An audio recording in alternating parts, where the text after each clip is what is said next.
Kayla makin menjadi-jadi ya.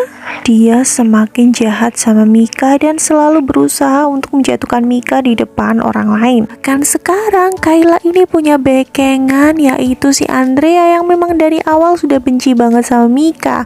Tapi untungnya di sini Tisha sudah mulai terbuka matanya bahwa ternyata selama ini Andrea lah orang di balik kehancuran Isyana, dan ia yakin banget kalau selama ini Andrea itu punya rasa sama Elvano sehingga ia selalu mengganggu hubungan Isyana dan juga Elvano. Ya, beruntung banget sih karena si Mika ini jadi tahu siapa sebenarnya orang-orang yang baik dan orang-orang yang memang tidak pantas untuk dibaikin. Mika juga jadi sadar siapa sih orang-orang yang tulus dan yang tidak, dan tapi ia akan tetap menganggap Kayla sebagai kakaknya. Dan juga melihat apa yang dilakukan Kayla ini bikin Nando tuh marah besar. Walaupun si Kayla ini bilang kalau sebenarnya Mika itu gak pantas untuk dibela dan pantas untuk dibuang karena dia cuman orang buangan, tapi menurut Nando orang yang pantas dibuang itu sebenarnya ada Kayla.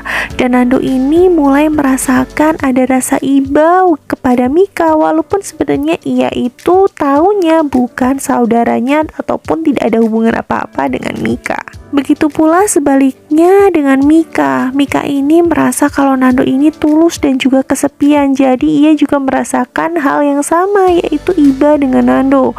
Ini membuat Elvano ini jengkel banget dan juga marah sama Mika karena selalu membelain Nando. Ya, mungkin ini yang namanya ikatan batin antara saudara. Karena bagaimanapun kenyataannya Mika dan Nando itu memang saudara satu ayah, walaupun semuanya itu belum terbongkar ya.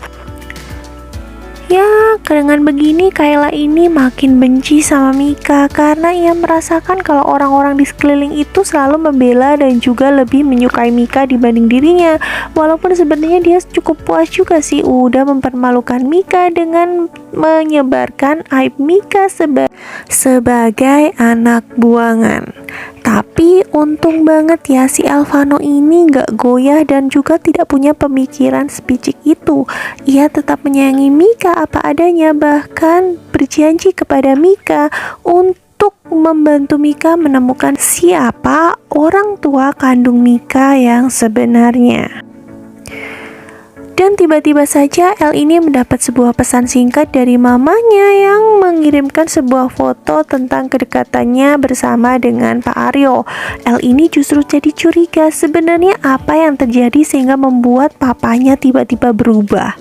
Nah, waktu di rumah pun El ini tiba-tiba menggap papanya ini sedang berada di kamarnya Alvaro. Jadi sebenarnya Pak Aryo ini lagi berusaha mencari salinan kopian saham si Bu Melani karena ia berniat untuk mengubah semuanya itu atas namanya dan mengambil seluruh harta kekayaannya Bu Melani. Untungnya saja El ini tidak percaya begitu saja ketika Pak Aryo ini hampir ketahuan sama El dan menaruh semua berkas itu di bawah selimut.